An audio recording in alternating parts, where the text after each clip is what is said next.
dunida cirifkeeda waqooyi meel aad u qabow oo go'doon ah waxa ku taala jasiirad wadata magaca khiyaano suuqgeyn ah huwan oo taariikhi ah waxa lagu magacaabaa Greenland oo la macno ah dhulka dooga ama cagaaran inkastoo ay xaqiiqadu aad uga fog tahay haddana Greenland waa jasiiradda ugu weyn dunida baaxaddeeduna waa qiyaastii 2.1 milyan oo kiiloomitir oo laba jibaaran taas oo u dhiganta 6 jeer cabirka Jarmalka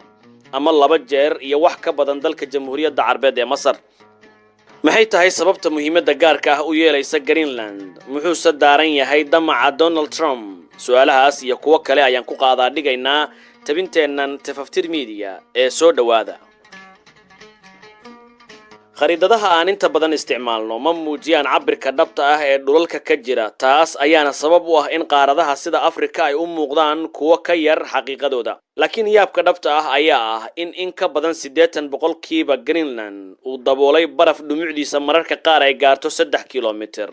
dadka ku nool jasiiradan tiradoodu ma gaarayso 60,000 oo qof wax ka yar dad ku nool xaafad ku taala magaalo weyn marka hore waxay u muuqan kartaa meel dhibic cad ah oo ku dhex taala khariidada balse hoosteeda waxa ku qarsoon sheeko xiiso leh waa sheeko ku saabsan khayraad qaali ah damaca quwadaha waaweyn iyo loolan ku saabsan mustaqbalka nidaamka caalamiga ah madaxweynaha Mareykanka Donald Trump waxa uu mar kale si cad u muujiyay rabitaankiisa ku aadan jasiiradda Greenland isaga oo yiri waxaan rabnaa inaan u marno waddo fudud balse haddii aysan suuragal noqon waxaan u mari doonaa waddo adag hadalkan ayaa si weyn u gilgilay Yurub iyo xulafada Mareykanka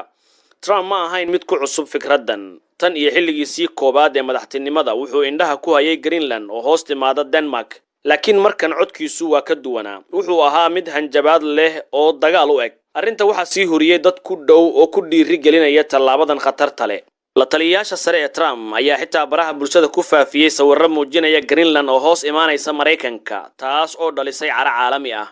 hogaamiyayaasha Yurub gaar ahaan kuwa waqooyiga iyo Baltiga ayaa si degdeg ah u difaacay waxa ay ugu yeereen madax bannaanida iyo qarannimada Denmark ra'iisul wasaaraha jasiiradda Greenland Jens Frederik Nielsen ayaa ku tilmaamay tallaabooyinkan kuwa aan ixtiraam lahayn isaga oo yiri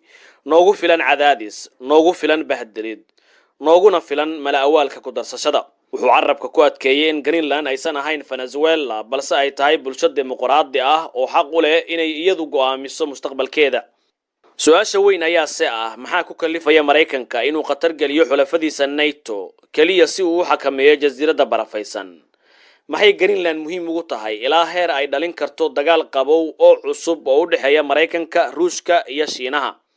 shakada cajiibka ah ee Greenland iyo sida ay uga mid noqotay goobta loolanka quwadaha waaweyn ayaa ka siinaya sawir dhameystiran rabitaanka Mareykanka ee Greenland ma aha mid cusub markii ugu horeysay waxa la soo jeediyay 1867 xilligii wasiirkii arrimaha dibadda William Seward isku dayay labaad wuxuu dhacay 1946 markii madaxweyne Harry Truman uu Denmark u soo bandhigay 100 milyan oo dollar oo dahab ah balse lagu gacan sayray sababta ugu weyn waxay ahayd mid istiraatiiji ah Greenland waa khadka difaaca ugu horeeya ee Mareykanka marka la eego gantaalada ka iman kara cirifka waqooyi Mareykanku waxa uu Greenland ku leeyahay saldhig ciidan oo aad u weyn xarun ay yaalaan raadeerada ugu awoodda badan dunida kana mid ah nidaamka digniinta hore ee gantaalada nukliyeerka Greenland sidoo kale waa furaha lagu xakameeyo marinada badda ee u dhaxeeya badweynta Atlantiga iyo Arctiga cidda maamusha marinadan waxay si weyn u xakameyn kartaa dhaqdhaqaaqa maraakiibta quusa ee Ruushka isbeddelka cimiladu waxa uu dadajinayaa dhalaalka barafka taas oo furaysa marina ganacsi oo cusub oo u dhaxeeya Asia, Yurub iyo Amerika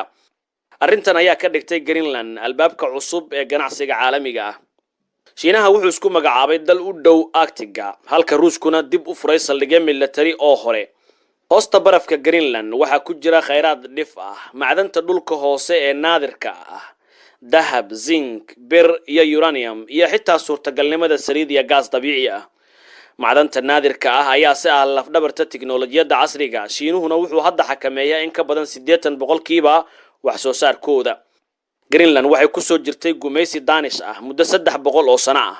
maanta waxay leedahay ismaamul ballaaran inkasta oo arrimaha difaaca iyo dibadda ay wali gacanta ku hayso Denmark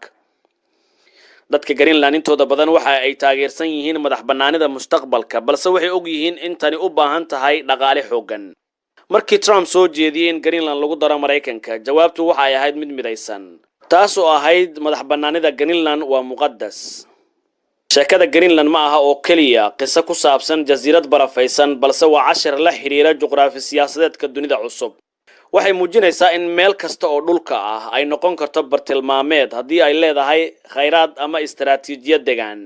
waxay kaloo muujinaysaa in xitaa xulafada ugu dhawaysan ka badbaadin karin cadaadis iyo in nidaamka caalamiga ah ee aan naqaanay uu si degdeg ah isu bedelayo su'aasha ugu dambaysa ayaa si ah ma u gudbi doona Trump tallaabo ciidan si uu Greenland u qabsado mise caqliga ayaa ka xoog badnaan doona damaciisa waqtiga ayaa su'aashaas ka jawaabi doona fikirkaaga nugula wadaag qaybta faalooyinka inta aan dib u kulmayno waa Abubakar Maxamed oo idin leh nabad iyo warsan